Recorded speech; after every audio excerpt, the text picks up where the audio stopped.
આટલા ટાઈમ નતો પૈસા નતા લીધા તો કઈ મરી નથી ગયો અને આગળ કઈ મરી નથી જવાનો હું. પણ હું સાહેબ તમને શું કહું, મેં એટલો સમય કર્યો, ધંધો કર્યો ને, તો મેં પૈસા મોકલેલા જ છે. હું ક્યાં તમને એમ કહું કે નથી મોકલું?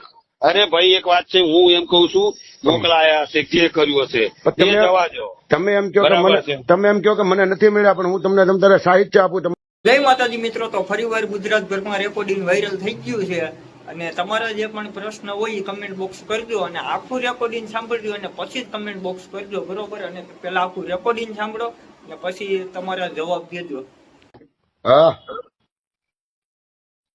પરમાર બોલું. હા બોલો ને સાહેબ.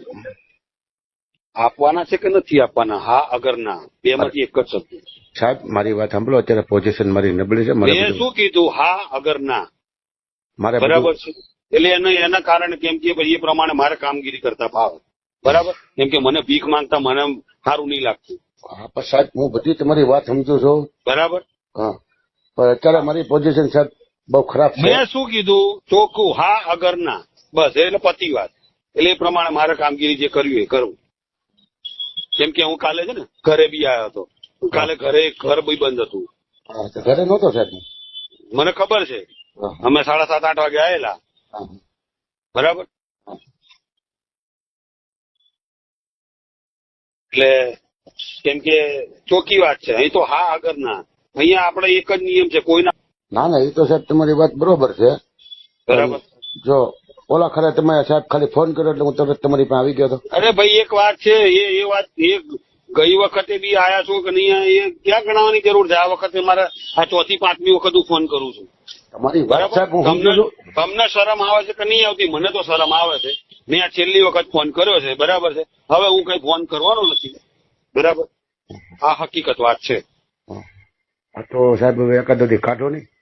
મેં શું કીધું? મને કોઈ ફરક, હું કઈ એક વાત છે, મેં આટલા ટાઈમ નતો પૈસા નતા લીધા તો કઈ મરી નથી ગયો અને આગળ કઈ મરી નથી જવાનો હું. પણ હું સાહેબ તમને શું કહું, મેં એટલો સમય કર્યો, ધંધો કર્યો ને, તો મેં પૈસા મોકલેલા જ છે. હું ક્યાં તમને અરે ભાઈ એક વાત છે, હું એમ કઉ છું મોકલાયા હશે, જે કર્યું હશે એ જવા દો. તમે એમ કહો કે મને નથી મળ્યા, પણ હું તમને તમારે સાહિત્ય આપું તમારા રાઇટર. અરે ભાઈ એ હું શું કહેવા માંગુ છું, એ ભૂતકાળ જવા દો.